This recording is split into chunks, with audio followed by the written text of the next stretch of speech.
या देवी सर्वभूतेषु मातृरूपेण संस्थिता नमस्तस्यै नमस्तस्यै नमस्तस्यै नमो नमः। ओम दुम दुर्गाय नमः। नवरात्रि का प्रारंभ हुआ है 3 अक्टूबर से शारदीय नवरात्रि का, और प्रतिदिन हम माँ भगवती दुर्गा के अलग अलग स्वरूपों की पूजा आराधना कर रहे हैं। लेकिन एक संशय सबके मन में है कि अष्टमी कब है और महानवमी कब है। अगर हम कन्या पूजन अष्टमी के दिन करते हैं तो किस दिन करना चाहिए, और अगर हमारे यहाँ कन्या पूजन नवमी के दिन होता है, हवन नवमी के दिन होता है, तो हमें किस दिन करना चाहिए।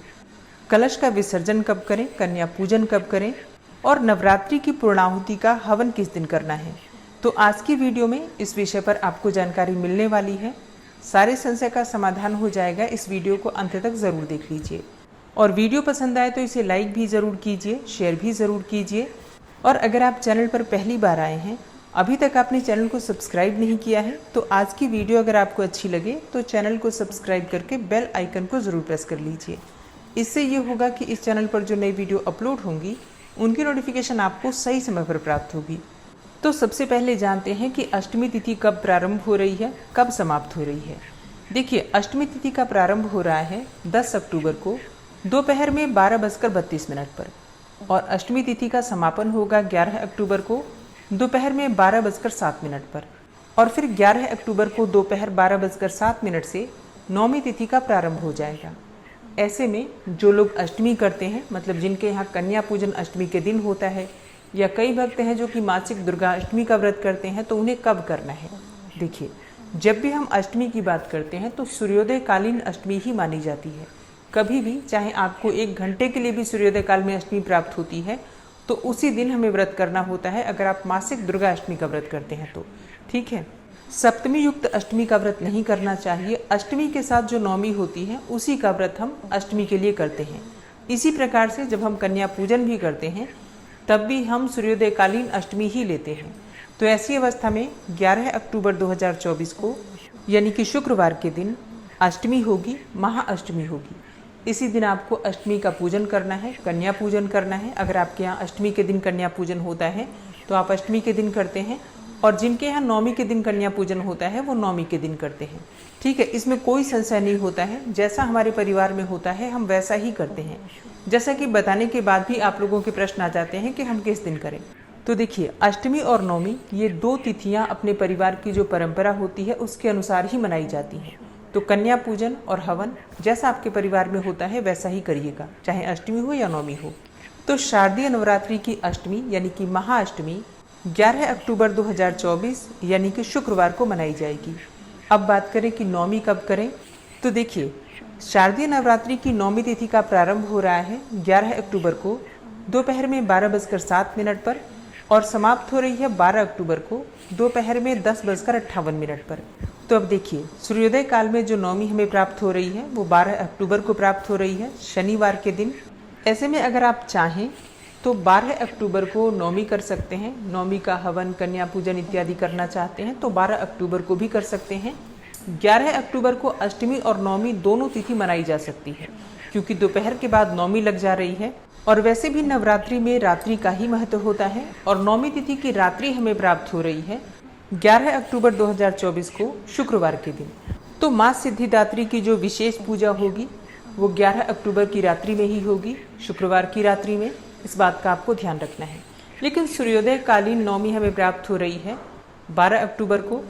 तो बहुत से भक्त जो कि सूर्योदय कालीन तिथि ही मानते हैं नवमी में, या कई लोग हैं जो कि दशमी में कन्या पूजन करते हैं, दशमी में हवन करते हैं, समापन करते हैं नवरात्रि का, तो वो 12 अक्टूबर को भी कर सकते हैं। वैसे 11 अक्टूबर को अष्टमी और नवमी आप दोनों मना सकते हैं। मतलब देखिए, अगर आपके यहाँ अष्टमी का पूजन होता है तो आप 11 अक्टूबर को दोपहर से पहले कन्या पूजन, हवन इत्यादि कर लीजिए। और जिनके यहाँ नवमी मनाई जाती है, मतलब नवमी में ही कन्या पूजन किया जाता है, वो चाहे तो 11 अक्टूबर को दोपहर के बाद भी कन्या पूजन, हवन इत्यादि कर सकते हैं। और अगर आप ऐसा नहीं करना चाहते हैं तो 12 अक्टूबर को कर लीजिए। सुबह 10:58 तक नवमी तिथि रहेगी, तो तब तक आप कन्या पूजन, हवन इत्यादि, नवरात्रि का समापन, कलश का विसर्जन, ये सभी चीज़ें आप 12 अक्टूबर को कर सकते हैं। तो अब देखिए, अष्टमी तो 11 अक्टूबर को ही है, नौमी आप अपनी इच्छा के अनुसार 11 को भी कर सकते हैं, 12 को भी कर सकते हैं, जो भी आपकी इच्छा हो, ठीक है। जैसा भी आपका मन माने या जैसा भी आपके परिवार में होता है वैसा आप लोग कर लीजिएगा। अब बात करें विजयदशमी के बारे में कि दशहरा कब है, तो 12 अक्टूबर 2024 को शनिवार के दिन दशहरा है। इसी दिन रावण का दहन होगा। दशमी तिथि के दिन आपको क्या करना चाहिए, क्या नहीं करना चाहिए, ये जानकारी आपको आने वाली वीडियो में मिल जाएगी। और अब जानते हैं कि कलश का विसर्जन कब करना है। तो देखिए, कलश का विसर्जन तो दशमी तिथि में ही किया जाता है। अब जैसे कि कई लोगों के प्रश्न आते हैं कि हमारे यहाँ अष्टमी होती है, मतलब अष्टमी के दिन कन्या का पूजन होता है, फिर हम कलश कब तक रखें। देखिए, आपके यहाँ अष्टमी होती है या फिर नौमी होती है, आप लोग कन्या पूजन, हवन इत्यादि सभी कार्य अपने परिवार की परंपरा के अनुसार कर लीजिए। जिस दिन भी होता है कर सकते हैं आप। लेकिन कलश का विसर्जन यानी कि माता की चौकी जो हटाई जाती है या फिर अखंड दीपक ज्वारे इत्यादि होते हैं, ये सभी चीज़ें हम दशमी तिथि के दिन ही करते हैं। क्योंकि देवी भागवत में कहा गया है कि माँ दुर्गा प्रतिपदा से लेकर नौमी तिथि तक धरती पर ही वास करती हैं, भक्तों के घरों में वास करती हैं, और फिर दशमी तिथि को वो वापस अपने देवी लोक में चली जाती हैं। तो ऐसे में चौकी आप वहीं रखेंगे, पूजा उसी प्रकार से करेंगे जैसे कि अब तक आप करते आ रहे थे। माँ सिद्धिदात्री की पूजा करने के बाद ही हम लोग चौकी हटाते हैं, क्योंकि जब तक माँ सिद्धिदात्री की पूजा नहीं होती है तब तक आपकी पूजा का संपूर्ण फल नहीं मिलता, तब तक आपकी पूजा को सिद्धि नहीं मिलती है। इसलिए ये बहुत ज़रूरी है कि नवरात्रि की नौमी तिथि पर माँ दुर्गा के नौवें स्वरूप माँ सिद्धिदात्री की पूजा भी उसी प्रकार से हम विधि विधान से करें, तभी हमारी पूजा का संपूर्ण फल हमें और तभी हमारी कामनाएं पूर्ण होती हैं। तो माँ के 9 स्वरूपों की पूजा नौमी तिथि पर ही समाप्त होती है, इसलिए माँ सिद्धिदात्री की पूजा आपको ज़रूर करना है। तो इसके लिए चौकी वहीं रखिए, आप कन्या पूजन कर लीजिए, हवन कर लीजिए, जो भी आपके यहाँ नियम होता है कर लीजिए, लेकिन चौकी नहीं हटाना है। अगर आपने अखंड दीपक रखा है तो नौमी तिथि के समाप्त होने तक अखंड दीपक प्रज्वलित रहना चाहिए। तो ऐसे में कलश का विसर्जन 12 अक्टूबर 2024 शनिवार को किया जाएगा। अब जैसे कई भक्तों के प्रश्न आएंगे, मतलब बेवजह आप लोग मन में संशय पाल लेते हैं कि शनिवार के दिन माँ की विदाई नहीं होती है। देखिए, नौमी तिथि है और देवी देवता की पूजा में तिथियों का ज़्यादा महत्व होता है, दिनों का उतना महत्व नहीं होता है। ऐसे में जब नौमी तिथि हमें प्राप्त होती है उसी दिन कलश का विसर्जन किया जाता है, ठीक है। तो सूर्योदय काल में नौमी तिथि हमें 12 अक्टूबर को प्राप्त हो रही है, इसलिए कलश का विसर्जन 12 अक्टूबर को ही किया जाएगा। और 12 अक्टूबर 2024 को सुबह 10:58 तक कलश का विसर्जन आप लोग कर सकते हैं, ठीक है। और अब बात करें कि अगर आप नवरात्रि में पूरे 9 दिनों का व्रत करते हैं तो आपके लिए पारण का शुभ मुहूर्त क्या होगा, किस दिन आपको अपना व्रत खोलना चाहिए। देखिए, नवरात्रि में अगर आप 9 दिनों का व्रत करते हैं तो आपको व्रत खोलना है 12 अक्टूबर 2024 को।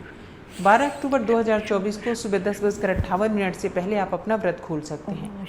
और देखिए, जब हम पारण करते हैं, अपना व्रत खोलते हैं, तो उससे पहले कलश का विसर्जन कर लेते हैं। मतलब आप सुबह उठकर पहले जैसे पूजा करते हैं प्रतिदिन, उसी प्रकार से पूजा करेंगे, माँ की आरती करेंगे, माँ को भोग लगाएंगे, और इसके बाद विधि विधान से उनकी पूजा करके, प्रार्थना करके, क्षमा प्रार्थना करने के बाद अपना व्रत माता को समर्पित करेंगे, पूजा माता को समर्पित करेंगे। जो भी हम मंत्र जप इत्यादि करते हैं सब माता को अर्पित करने के बाद अगर आप हवन करना चाहते हैं तो छोटा सा हवन कर सकते हैं। मान लीजिए आपके यहाँ हवन हो चुका है, एक दिन पहले कन्या पूजन हो चुका है, तो आप सिर्फ आरती करके, क्षमा प्रार्थना करके और कलश को हल्का सा हिलाकर, मतलब कलश का विसर्जन करने के बाद आप अपना व्रत खोल सकते हैं।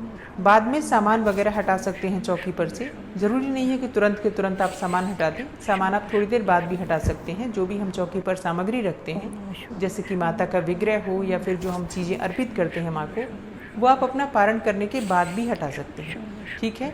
कलश विसर्जन कैसे करना है, संपूर्ण विधि क्या होगी, सभी सामग्रियों का आपको क्या करना है, इस बारे में आपको आगे वीडियो मिल जाएगी। और कन्या पूजन कैसे करना है, कन्याओं को देना क्या है उपहार में, इसके अलावा हवन कब और कैसे करना है, ये संपूर्ण जानकारी आपको आने वाली वीडियो में मिल जाएगी। तो चैनल